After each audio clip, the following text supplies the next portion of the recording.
I mean, why not? Why wouldn't Spurs go for Brendan Rodgers? Tell me that in the comments. Brendan Rodgers has been linked with the Spurs jobs, but he's also supposedly been linked with a return to Parkhead if the one and only Ange Postecoglou leaves, but he will not leave. We've been well assured. What about Neil Lennon? Neil Lennon has come out and indicated that he won't take charge of Celtic for a third time in the near future.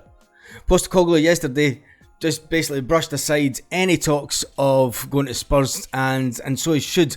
It's also been suggested that they are going to make an approach for him next week. Now, you've got to remember, it was a broke by the Independent. Spurs themselves, as far as I can see, haven't come out and said. And when you look at some of the Spurs fans' sites, and hats off to the Irish Hotspur YouTube channel, had a good little watch of their video yesterday, and why wouldn't they go for Brendan Rodgers? They said the pros and cons are going for Ange Postecoglou. This is why they shouldn't go for Ange Postecoglou, and they should go for Brendan Rodgers. The pros are going for Postecoglou is the guaranteed attacking football. He has had success with lesser quality players. Okay. He can repair fractions in the squad, and he's charismatic. The cons: he hasn't worked with world-class players. He has little experience versus top managers in football, yet Ange Postecoglou has managed at the highest level at the World Cup. And I think when you're a manager at the World Cup and you have players at the World Cup, is that not world-class football players? I don't know. Anyway, and he doesn't have a plan B. Ange Postecoglou does have a plan B, and it's basically he brings on substitutes at around about the 60-minute mark every game to change it up a bit to attack even more. So there's your plan B for you. Anyway, it's been an absolute crazy day. You can tell that you've got the current buns rattling because they're absolutely trying to chase Ange Postecoglou out the door. But there is a thing this morning saying Tottenham are at risk of missing out on their fifth target in Ange Postecoglou. So that's probably one of the first bit of news stories that will confirm that he's not going. This is the press starting to change their mind. And that is in the Express this morning. And they're saying that it looks like Tottenham risk missing out on a fifth target. In other Celtic news, the one and only Barry Ferguson, he's at it again. He hopes that Ange Postecoglou stays so Michael Beale knocks him off his perch. Oh my God, Barry, you're at it again, man. Which part of, like, I don't see I don't see how you can finish second. Celtic took our foot off the gas. You know, we put them out cups. You know, we've annihilated them in the league, but they seem to have this weird thing that they're right on our coattails, and Ange Postecoglou is running scared of Michael Beale. Oh, he's a very lucky man, is Ange Postecoglou. You have to say that. A very lucky man. He's fully aware that some won't believe this. To tell you the truth, I'm surprised at myself what I'm about to write, says Barry Ferguson. But honestly, there's a big part of me that hoping Ange Postecoglou stays put this summer and tells Spurs and their big mouth supporters to ram it. He says, of course, I have Rangers interests at heart, says Barry Ferguson, but I want the man to stay. I want him to stay so that Michael Beale can put him in his place and knock him off his perch. It's about stopping him in his tracks. I love the Englishman. He has enough in his locker to go toe to toe with him again. Oh my God, it is silly season, isn't it? We've got the Scottish Cup for it is Friday. We have the Scottish Cup tomorrow. We have the chance of being world champions and having 8 successive trebles.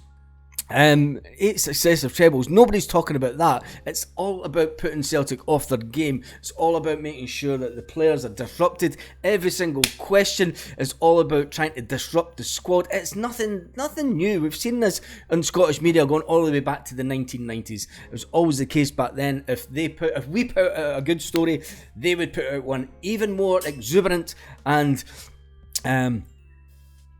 more fairy tale land stuff. We have to remember the 750 million hotel that was getting built next to Ibrox, and the fact that they can't stop talking about it. The season is over, Barry Ferguson, and yet you want to write about Celtic at every opportunity.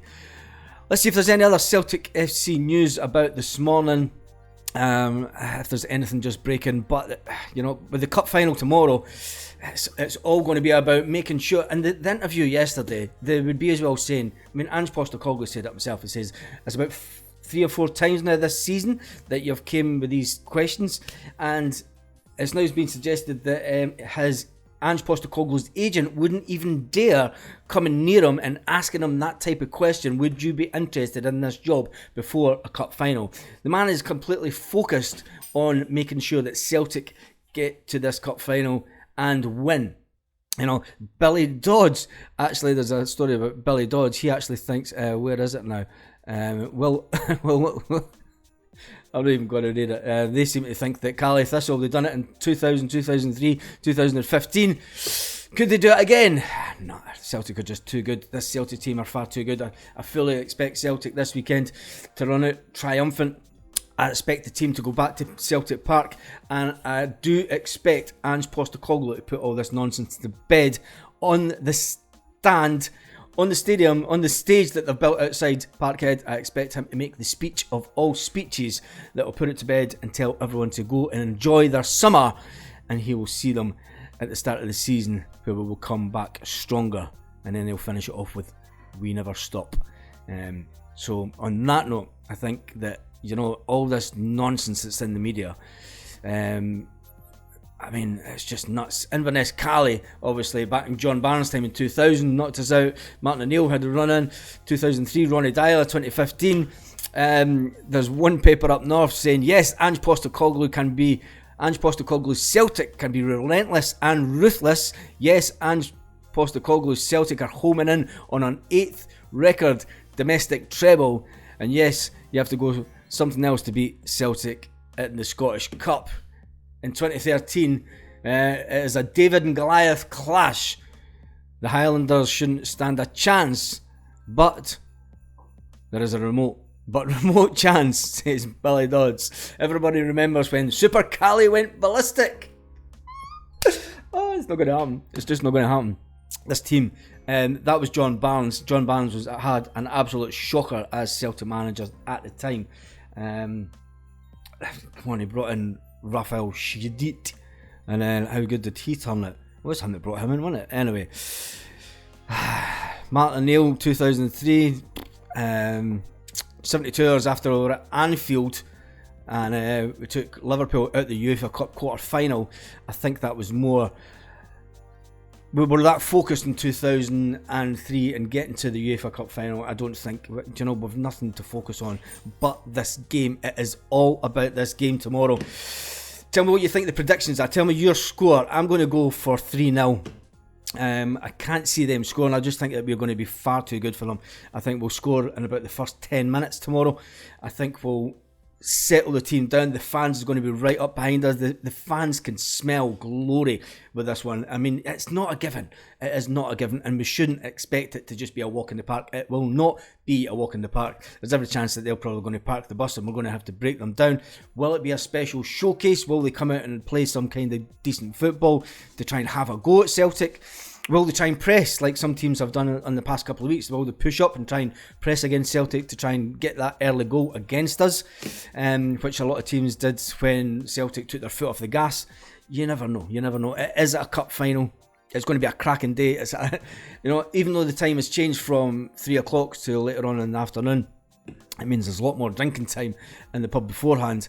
And it should be a good day no matter what happens. And at the end of the day, whatever happens next week will happen. I really cannot see, for everything that I've been told, I cannot see Ange Postecoglou going to Spurs.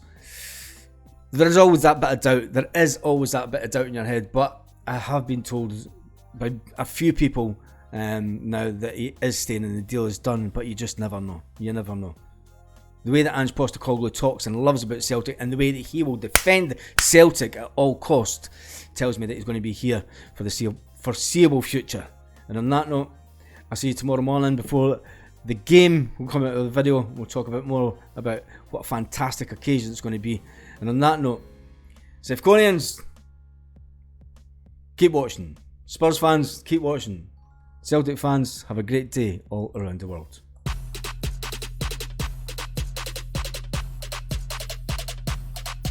lit. Roll up to the